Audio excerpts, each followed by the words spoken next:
Terlepas dari fungsi dan tujuan media massa sangat memberikan pengaruh baik itu negatif maupun positif, khususnya kepada remaja. Karena belum sempurnanya kematangan pemikiran mereka. Di era globalisasi ini, teknologi semakin maju.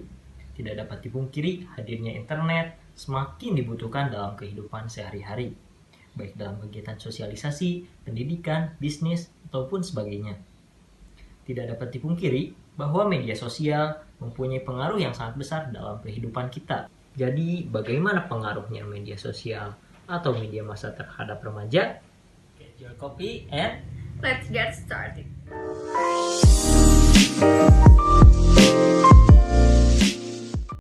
Komunikasi massa adalah bentuk komunikasi yang memanfaatkan seluruh media, baik cetak, elektronik, maupun online.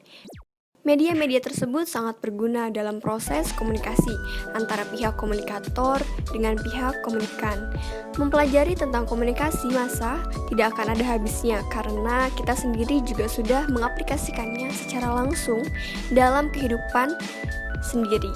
Banyak kajian yang dibahas dalam komunikasi massa sebagai cabang sari studi komunikasi. Komunikasi massa menjadi salah satu yang paling sering dibicarakan dikarenakan peranannya yang sangat penting di era modern ini.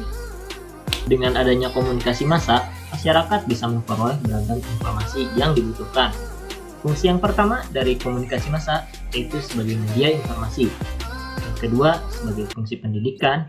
Yang ketiga sebagai fungsi mempengaruhi. Nah, di fungsi mempengaruhi ini, banyak masyarakat yang terpengaruh oleh informasi yang diberikan oleh media massa, baik artikel maupun iklan-iklan yang sering ditayangkan. Menurut Devito, fungsi mempengaruhi dianggap paling penting dalam komunikasi massa.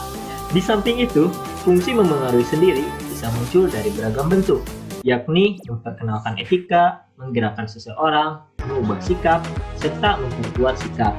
Dengan begitu, fungsi komunikasi memiliki peran penting dalam mengubah keadaan suatu masyarakat.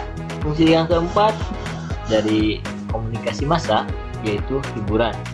Tujuan fungsi hiburan sendiri bisa beragam, seperti menyediakan hiburan untuk pengalihan perhatian, sebagai sarana relaksasi, serta meredakan ketegangan sosial bagi masyarakat. Sementara itu, hiburan juga sebagai sarana untuk melepaskan beban atau permasalahan hidup bagi setiap individu. Lalu selanjutnya ada efek-efek dari komunikasi massa, diantaranya yaitu kognitif, afektif, dan behavior. Efek kognitif meliputi peningkatan kesadaran, belajar, dan tambahan pengetahuan. Efek afektif berhubungan dengan emosi, perasaan, dan attitude. Sedangkan efek behavior merupakan akibat yang timbul pada diri khalayak dalam bentuk perilaku. Tindakan atau kegiatan, adegan kekerasan dalam televisi atau film akan menyebabkan orang menjadi beringas. Berdasarkan analisis tentang efek komunikasi massa, penggunaan media sosial dalam membentuk perilaku remaja yang sudah kita tarik kesimpulannya yaitu banyaknya waktu yang dihabiskan untuk media sosial menjadi salah satu dampak negatif media sosial. Yang mungkin paling terlihat adalah perkembangan sosial pada remaja yang cenderung terganggu. Tidak memiliki keahlian untuk bersosialisasi secara langsung di dunia nyata. Keberanian untuk menjalani hubungan dengan orang yang tidak dikenal, yang sama-sama berada di lift atau kereta misalnya, semakin rendah. Akibatnya tentu saja hubungan sosial menjadi semakin lemah dan mereka semakin sulit untuk mendapatkan pertolongan.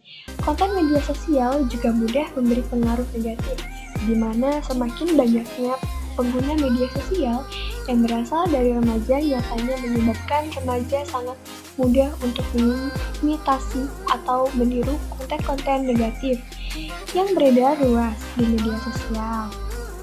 Mereka dapat dengan mudah masuk ke grup tertentu yang isinya berbagai umur, sehingga bahasa yang digunakan pun beragam. Bahkan bahasanya pun ada menjurus ke topik-topik dewasa yang semestinya tidak diketahui oleh mereka pada umur tersebut.